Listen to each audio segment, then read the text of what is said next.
Hello friends, Gaurav here. और क्या आपको पता है, इजराइल को एक देश बनने में 2000 साल लग गए, लेकिन आज उनकी मिलिट्री स्ट्रेंथ दुनिया में 20th रैंक पर आती है इतने कम समय में। पर आखिर कैसे? क्योंकि एक समय था जब इजराइल की मेजॉरिटी पॉपुलेशन, जो कि ज्यूज है, को नरक से भी बदतर टॉर्चर किया जा रहा था। हिटलर और उनकी आर्मी उन्हें चुन चुनकर जहरीले गैस चेंबर में झोंक कर मार रही थी। लेकिन अगर इतना पुराना इतिहास, तो फिर ऐसे इतने दर्दनाक इतिहास के बाद भी ये ज्यूज आज इतने एडवांस कैसे हो गए हैं? क्या अमेरिकन पॉलिटिकल साइंटिस्ट चार मरे की वो स्टडी, जिसमें उन्होंने इजराइल के लोगों की आईक्यू को दूसरे कम्युनिटी से 7 से 15% ज्यादा बताया था, क्या वो रीजन है इसके पीछे? और अगर है भी, तो उनका आईक्यू आखिर इतना बड़ा कैसे? इतना मत सोचो, सोचने से जवाब नहीं मिलेगा। जवाब मिलेगा इस वीडियो को पूरा अंत तक देखने से। So let us not waste any time and dive deep into our today's video titled complete history of Israel. आज इजराइल दुनिया के सबसे एडवांस देशों में से एक है, जहां 73.9% ज्यूज रहते हैं। लेकिन इनका और खुद इजराइल का आज दुनिया के नक्शे पर बने रहना एक बहुत ही बड़ी बात है, क्योंकि हजरत इब्राहिम, जिन्हें क्रिश्चियन, मुस्लिम्स और ज्यूज भगवान का एक दूत मानते हैं, उनके परपोते जुडाया ने ज्यूज की सबसे पुरानी ट्राइब को फाउंड किया था। लेकिन आने वाले समय में इनके साथ जो होने वाला था, उसकी खबर किसी को नहीं पता थी। और इसीलिए तो आज इजराइल जिस जेरूसलम को अपना कैपिटल क्लेम करता है, यहाँ कई राजा महाराजाओं के राज के बाद 931 BC में किंग सोलोमन के गुजरने के बाद एक सिविल वॉर हुआ था, जिससे उनका किंगडम दो हिस्सों में बट गया, जिसके नॉर्दर्न किंगडम को इजराइल और सदर्न किंगडम को जुड़ा नाम दे दिया गया। लेकिन लड़ाई यहाँ पर खत्म नहीं हुई, क्योंकि कुछ समय बाद ही वहाँ एक ऐसी वॉर हुई जिसमें इजराइल पूरी तरह तबाह हो गया। पर जुड़ा का राज ज्यादा नहीं चला, क्योंकि 587 BC में बेबीलोन एम्पायर ने उस पर कब्जा करके फर्स्ट होली टेंपल, जिसे किंग सोलोमन ने बनवाया था, उसे डिस्ट्रॉय कर दिया। और इसके बाद ऐसे कई एम्पायर्स आते गए। लेकिन असल मुसीबत तब शुरू हुई जब रोमन एम्पायर जेरूसलम पहुंचे। Old Israel under Roman Empire. 63 BCE में रोमन जनरल पॉम्पे ने जेरूसलम पहुंचते ही उस पर कब्जा कर लिया। उसने लोकल किंग्स के जरिए ज्यूज पे राज करना चालू किया। लेकिन तब तक उसके रिलीजियस प्रैक्टिसेस पर रोक टोक ना लगाने की वजह से लोगों को उससे किसी तरह का कोई प्रॉब्लम नहीं था। पर कुछ ही समय बाद पॉम्पे ने ज्यूज से टैक्सेस लेना शुरू कर दिया, जिसकी वजह से ज्यूज उसके खिलाफ हो गए। इसी के चलते फर्स्ट ज्यूइश रिवोल्ट हुआ, और इस रिवोल्ट का बदला रोमन्स ने अप्रैल 70 CE में लिया, जब ज्यूज का स्प्रिंग फेस्टिवल पास ओवर चल रहा था, जहां पहले तो रोमन्स ने बड़ी चालाकी से जेरूसलम में खाने और पानी के सप्लाई को रोका और लोगों को भूख से बिलख बिलख कर तड़पाया, और फिर उन लोगों को मार पीट कर उन्हें स्लेव्स बनाकर बेच दिया। इतना ही नहीं, रोमन्स ने वहां के सेकेंड टेंपल पर हमला करके उसे भी बर्बाद कर दिया। और इस टेंपल की एक ही दीवार बची थी, जिसे आज दुनिया वेस्टर्न वॉल के नाम से जानता है। पर जहां पर एक तरफ रोमन्स ने अपनी इस जीत को ट्रायम्फल आर्क बना के जश्न मनाया, वहीं दूसरी तरफ रोमन्स के अत्याचार के खौफ से ज्यूज अपने ही देश को और जेरूसलम को छोड़कर अपनी और अपनों की जान बचाने के लिए यूरोप और नॉर्थ अफ्रीका के देशों में जा बसे।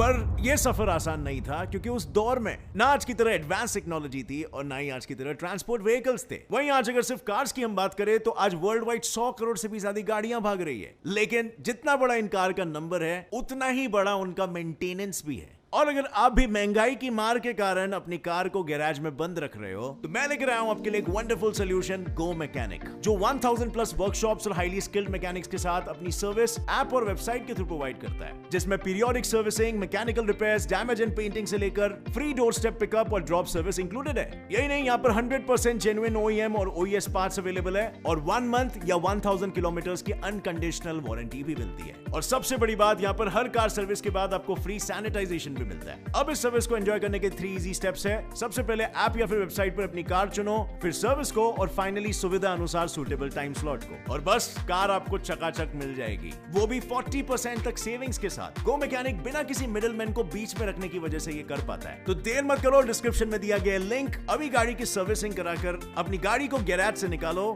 और अपनी चमकती हुई गाड़ी सभी को दिखाओ। नाउ टॉकिंग अबाउट ज्यूज, वो अपने देश को छोड़कर यूरोप और नॉर्थ अफ्रीका के देशों में बढ़ चुके थे। लेकिन इन बेचारों को ये कहां पता था कि वहां उनका इंतजार वो जल्लाद कर रहा है, जिसके आगे रोमन्स का टॉर्चर भी चाय कम पानी है। क्योंकि एज वी ऑल नो, वहां पर उनका इंतजार हिटलर और उसकी नाजी पार्टी कर रही थी। अब क्योंकि आपको मालूम है कि ज्यूज अपने लैंड को छोड़कर दूसरे देशों में कैसे भटके, क्योंकि रोमन एम्पायर ने उन्हें वहां से खदेड़ भगाया, और फिर वो दूसरे देशों में रहने लगे काफी समय के लिए। और फिर आया दौर हिटलर का। Jews under Hitler's rain. अब ज्यूज जब यूरोप की कंट्री जर्मनी पहुंचे, अब ज्यूज के अपने कंट्री को छोड़ने के लगभग 1900 से 2000 साल बाद, जब वो जर्मनी में अपनी जिंदगी खुशी से बिता रहे थे और बहुत सारे ब्रिलियंट ज्यूज ब्रिलियंट साइंटिस्ट बन रहे थे। फॉर एग्जाम्पल आइंस्टाइन भी तो एक ज्यू था। पर तभी उनके खिलाफ एंटी सेमिटिज्म यानी कि भेदभाव होना शुरू हो गया, जिसने सीधा दूसरी मेजॉरिटी पॉपुलेशन को ज्यूज के खिलाफ कर दिया।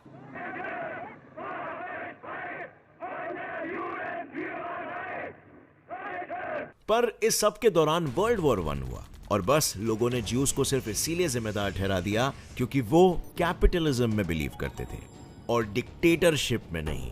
और यहीं से शुरू हुआ उन पर कभी ना खत्म होने वाला अत्याचार, जिसे 1933 में पावर में आते ही हिटलर ने 10 गुना बढ़ा दिया। और 1946 वर्ल्ड वॉर 2 हारने के बाद हिटलर पर ज्यूज को खत्म कर देने का पागलपन सवार हो गया। और 1918 के वर्ल्ड वॉर 1 हारने के बाद हिटलर पावर में आने लगा, जहां पर उसने ज्यूज को वर्ल्ड वॉर 1 हारने का जिम्मेदार ठहराया, ये जता के कि ज्यूज इंफीरियर है, यानी कि लो क्लास के है एज कंपेयर टू आर्यंस, जो वो कहता था जर्मन्स नेचुरली थे। और इससे ना सिर्फ ज्यूज का रिलीजियस परसिक्यूशन चालू हो गया, पर उनके खिलाफ वायलेंस, टॉर्चर्स और मर्डर के केसेस भी आम होने लगे, जिसके शिकार हुए बच्चे, बूढ़े और प्रेग्नेंट औरतें, जो खुद को बचाने के भी काबिल नहीं थे। और धीरे धीरे लोगों के लाशों के ढेर लगते गए। लेकिन वहां के लोगों की दरिंदगी यहीं पर खत्म नहीं हुई। उन्होंने मर्दों के साथ औरतों को मारा, उनका शारीरिक शोषण किया, जिसके चलते उन्हें प्रेगनेंसी और एबॉर्शन का सामना करना पड़ा। और वो आदमी लोग जो खुद के सर्वाइवल के लिए लड़ सकते थे, उन्हें हिटलर ने ट्रेन से ले जाकर गैस चेंबर्स में झोंक दिया। हिटलर ने जगह जगह पर कॉन्सेंट्रेशन कैंप शुरू किए, जहां पर वो ज्यूज पर जानवरों की तरह ह्यूमन लैब एक्सपेरिमेंट्स करता और अपनी दुनिया भर की क्रूर और ट्विस्टेड फैंटेसीज को सेटिस्फाई करता।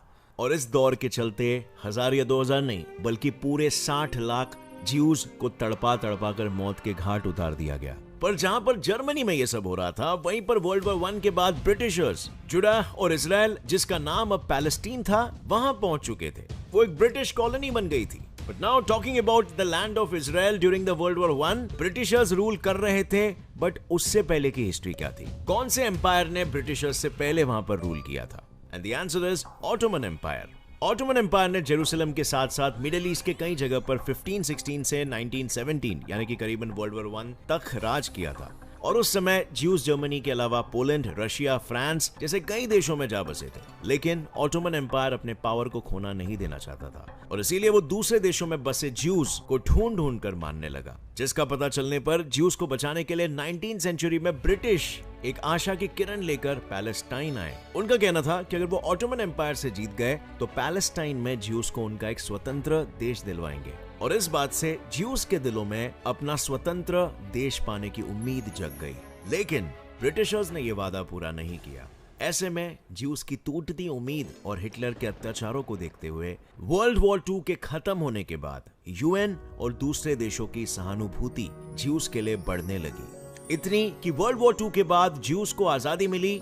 यूनाइटेड नेशन ने पैलेस्टीन के 2 हिस्से किए, पहला हिस्सा ज्यूज को दिया गया और दूसरा अरब्स को। लेकिन जेरूसलम को एक अंतर्राष्ट्रीय शहर घोषित कर दिया गया। पर यूएन के हिस्से करने के बाद एक सवाल ये खड़ा होता है कि ज्यूज के हिस्से की जमीन का नाम इजराइल ही क्यों और कैसे पड़ा? वेल, जैसे मैंने आपको बताया था, पहले नॉर्दर्न किंगडम का नाम इजराइल और सदर्न किंगडम का नाम जुडाहा रखा गया था।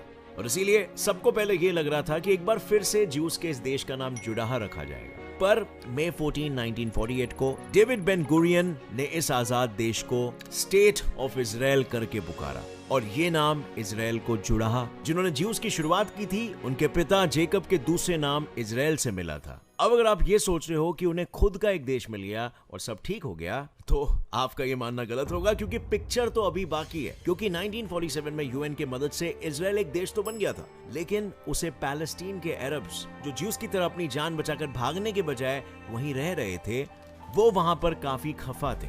उनका कहना था कि ज्यूज को अगर एक स्वतंत्र देश बनाना है तो यूरोप के देशों में बनाओ ना, क्योंकि हमने कभी भी उन पे कोई जुल्म नहीं किया, तो हम अपनी जमीन क्यों उन्हें दें।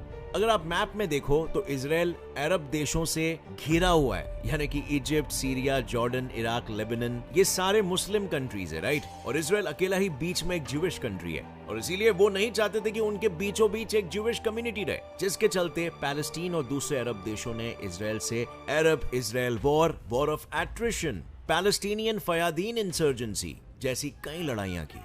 पर इजराइल ने उन सभी का डटकर मुकाबला किया। और इन सब के बीच एक वॉर बहुत ही इंटरेस्टिंग था, जो था द 6 डे वॉर।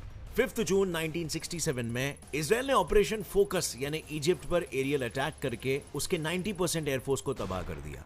और कुछ ऐसा ही अटैक सीरिया पर भी हुआ, जिससे 3 दिनों में इजरायलीज ने गाजा स्ट्रिप और सिनाई पेनिनसुला से लेकर east bank of Suez canal तक सब कुछ अपने कब्जे में ले लिया। यही नहीं, जब जॉर्डन इस वॉर में शामिल हुआ तो इजराइल फोर्सेस ने काउंटर अटैक करके उन्हें भी हरा दिया। इस तबाही को रोकने के लिए यूएन सिक्योरिटी काउंसिल ने बीच बचाव करते हुए 7 जून को इन कंट्रीज को सीज फायर करने का मौका दिया, जिसे इजराइल, जॉर्डन, इजिप्ट ने तो उसी दिन एक्सेप्ट कर लिया, लेकिन सीरिया ने अभी भी इजराइल को खत्म करने की जिद नहीं छोड़ी थी।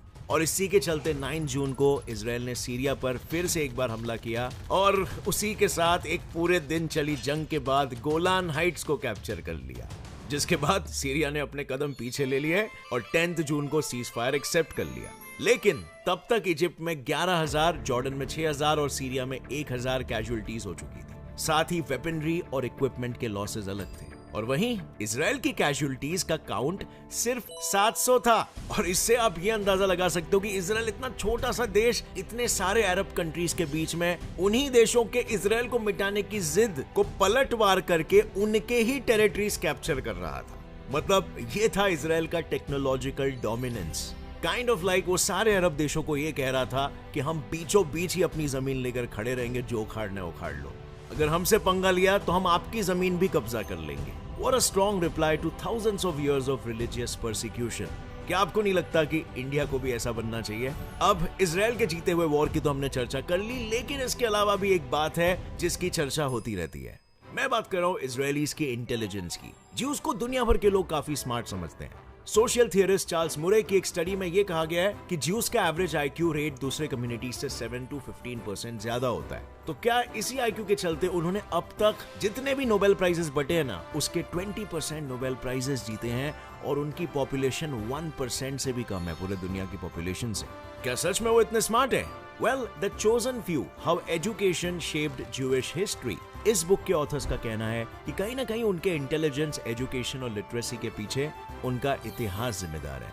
यानी कि पहले ज्यूज सिर्फ तोराह और रिचुअल बिलीफ्स को महत्व देते थे, लेकिन सेकंड टेंपल के तबाह होने के बाद ज्यूइश लोग नॉलेज और स्किल्स को गेन करने पर ज्यादा फोकस करने लगे। उन्हें यह समझ आ गया था कि अगर हमें अपनी लाइफ को बेहतर बनानी है तो एजुकेशन एक बहुत ही इंपॉर्टेंट फैक्टर है।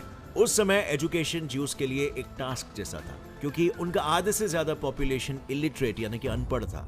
पर यह चेंज ज्यूज के लिए उस समय का रेवोल्यूशनरी डेवलपमेंट था, जो आज हमें इजराइल में देखने को मिलता है। अमेरिकन कॉलमनिस्ट ब्रेट स्टीफेंस का कहना है कि ज्यूज के अचीवमेंट्स का रीजन उनके हिस्ट्री और कल्चर में ही है। अगर हम आज देखने जाए तो Albert Einstein, Rosalind Franklin, Benjamin Disraeli, Franz Kafka, ये सभी ज्यूइश फैमिली से बिलोंग करते हैं और इन सभी ने अपने इंटेलिजेंस से दुनिया में कंट्रीब्यूशन दिया है। और आइंस्टाइन का ये मानना था कि एक इंसान की लाइफ की वैल्यू तभी होती है जब उसकी लाइफ दूसरों की लाइफ को सुधारे और सुंदर और नोबलर बनाए।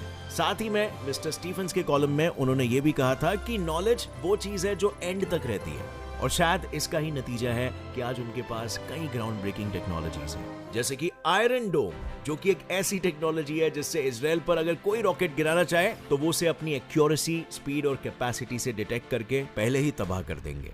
या फिर ट्रॉफी सिस्टम, ये कुछ आयरन डोम की तरह ही है, लेकिन बस ट्रॉफी सिस्टम रॉकेट की जगह मिसाइल टैंक्स को डिटेक्ट करके तबाह करता है। या फिर द F-161 सूफा, ये एयरक्राफ्ट अपनी तूफान सी तेजी, रेडार और यूनिक हेलमेट सिस्टम से पायलट को दुश्मनों पे इजीली वेपन लॉन्च करके उन्हें खत्म करने में मदद करता है। और ऐसे ही कई और एडवांस इनोवेशंस इजराइल के पास है, जिनमें मरकावा आईवी, जीफा शिरियन, द नेमर, स्पाइकी और द आईबॉल सिस्टम शामिल है, जो इजराइल के डिफेंस सिस्टम को स्ट्रॉन्गेस्ट बनाते हैं। और आज इजराइल अपने इन एडवांस इनोवेशंस को दुनिया के साथ शेयर करने की पहल भी कर चुका है, जिसके चलते हम भारतीयों के इजरायलीज के साथ बहुत ही अच्छे संबंध होने की वजह से इंडिया में भी आपको ऐसे ही कई इनोवेटिव टेक्नोलॉजीज को देखने का मौका मिलेगा बहुत ही जल्द।